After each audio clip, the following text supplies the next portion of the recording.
nós falamos então, nossa aula de história começa falando sobre Dom Pedro I. Daqui a pouquinho a gente vai dar continuidade aqui no livro de vocês. Então, a última aula que nós vimos, nós falamos da conjuração mineira, nós falamos da conjuração baiana e falamos o objetivo dessas rebeliões. Cada uma tinha objetivos distintos, mas que no final culminaria na independência do Brasil e na abolição da escravatura. Ok? Falamos também da importância da figura de Dom Pedro I para o nosso país. Dom Pedro I, então, filho de Dom João VI, Dom João VI que saiu de Portugal, né? Houve a transferência da família real para o Brasil, porque existia o risco da invasão de Napoleão Bonaparte, né, com as suas tropas. Então eles vieram para cá, correram para a nossa terra. Então o que aconteceu? Dom João foi exigida o retorno de Dom João para Portugal. Ele deixou aqui o seu filho Dom Pedro I. E Dom Pedro I, de acordo com informações históricas, ele gostava muito das terras brasileiras. E também ele teve essa vontade de atender aos anseios dos brasileiros. Então, ele proclamou a independência do Brasil, que essa é uma nova história que daqui a pouco daqui a uns dias, eu irei contar para vocês. Então, com a independência do Brasil, o país tornou-se uma monarquia. Ele já não era mais colônia, ele já não era Reino Unido ligado a Algarves, né? Portugal e Algarves, já não era. O Brasil tornou-se independente. A monarquia, o que governa então? A monarquia está escrita aí no livro de vocês. Monarquia é uma forma de governo na qual quem governa é um rei. Então, na monarquia, quem governa é um rei. E esse rei, o governo dele, a forma de governo, é vitalícia. Então, a forma vitalícia de governo. O que é isso? Enquanto o rei viver, ele será o monarca. Ele que governará o país. E é também uma forma de governo que é hereditária.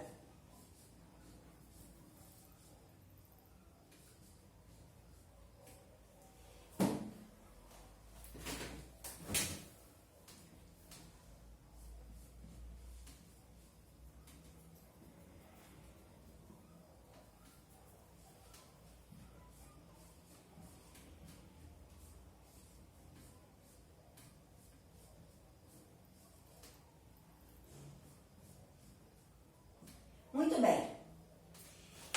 Monarquia, então, forma de governo que tem o rei como governante. O rei, ele governa durante toda a vida dele, então, é uma forma de governo, ele é vitalício, o poder é vitalício, e é uma forma de governo, essa forma de governo é hereditária. Por que hereditária? Quando morre o rei, quando ele ou se ausenta, quem fica no poder é uma pessoa da sua família. Então, hereditária, né? Herança é isso. O que os pais deixam para os filhos, a gente chama de herança. No caso do rei aqui, ele deixa o poder, ele deixa o trono para os seus descendentes. Então, o que aconteceu? Só para vocês terem ideia do tamanho do Brasil, algumas províncias brasileiras só ficaram sabendo que o Brasil já não era mais uma colônia, o Reino Unido, Portugal e Algarves, depois de 3 meses. Para vocês verem o tamanho do Brasil. E depois, por quê? Havia também uma dificuldade dessa disseminação de ideias, porque existiam os panfletos naquela época. Só que a maioria das pessoas eram analfabetas. Ok? Então, o que nós estamos focando aí na página 41? Nós estamos falando da monarquia, que é a forma de governo em que o rei é o centro do poder, ele é o governante. É uma forma vitalícia e hereditária. Falamos da dificuldade das pessoas saberem de imediato que houve essa separação do Brasil da metrópole Portugal. O Brasil agora respondia por si. Era um país autônomo, ok? Depois, na página seguinte, está falando que a formação da nação dependia dos brasileiros se reconhecerem como livres, não é? Então, os grupos, eles começaram a se organizar a favor da separação. O último está falando também da extensão territorial do Brasil. Fala que foi um dos fatores responsáveis pela formação de um país extremamente dividido, marcado por regionalismo. As regiões se uniam e às vezes até confrontavam as ideias do governo. O achavam muito autoritário, né? Questionavam a postura. A gente não... Hoje a censura é livre, né? Nós não temos liberdade de questionarmos sobre a postura de um presidente, por exemplo. Antigamente, não. Não se tinha essa liberdade de falar, de fazer comentários negativos, por exemplo, a um governo. Então, está falando aqui o que é regionalismo. Ora, para Dom Pedro também conciliar, juntar essas regiões para comungarem, para ter as mesmas ideias, era muito difícil, por causa da extensão do país. Nossa terra é gigante. Então, estou falando regionalismo, tendência a só considerar os interesses particulares da região em que se habita. Ok? Então, nós vamos só colocar os títulos nos parágrafos aqui, para vocês terem facilidade de estudar. Vou focar aqui para vocês entenderem, ok? Então, na página 41, o título, né, do nosso assunto hoje é Em Busca de uma Nação. No primeiro parágrafo, está falando sobre essa forma de governo que eu expliquei para vocês. Então, o título é Monarquia. Então, está falando que após a independência, em 1822, Dom Pedro foi proclamado imperador e uma monarquia foi criada. Ou seja, o Brasil passava a ser governado por um rei. Então, monarquia. No segundo parágrafo, vocês estão vendo aqui, à direita, está falando do tamanho do Brasil. Eu sublinhei aqui, eu acho interessante vocês sublinharem também, olha, que para entendermos o que aconteceu com o Brasil durante os seus primeiros anos após a independência, é preciso reforçar o tamanho das terras brasileiras, a necessidade que o rei tinha de se comunicar com as várias regiões do país. Essa era uma tarefa muito complicada para a época.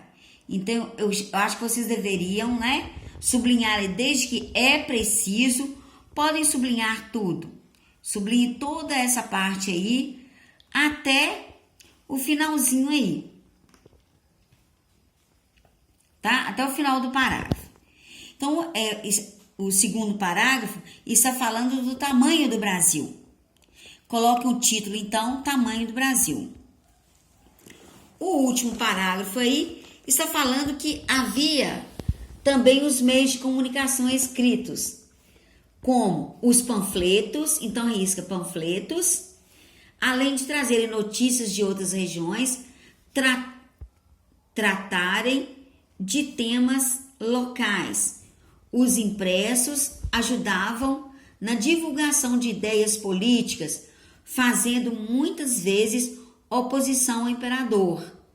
No entanto, a maior parte da população brasileira era analfabeta, o que fazia com que a comunicação permanecesse restrita. Restrita quer dizer só para um grupo, só para a elite, para as pessoas alfabetizadas, ok? Quando eu já conversei com vocês que algumas regiões, quando nós trabalhamos, por exemplo, a região sul, vocês verão que sempre houve um movimento separatista. O que é isso? A região sul, né, querendo se desmembrar do Brasil. E isso começou desde há muito tempo, olhe bem. os grupos, eles se organizaram para lutar a favor da separação de suas regiões do restante do Brasil. Então, pode colocar o título aí, organização de grupos. Ok? Então, a extensão territorial foi nos fatores, como o Brasil era muito grande, foram fatores responsáveis pela formação de diferenças políticas, econômicas e sociais. Esse último parágrafo aí está falando sobre regionalismo, ok? Então, gente, esse último parágrafo, nós vamos denominá-lo regionalismo.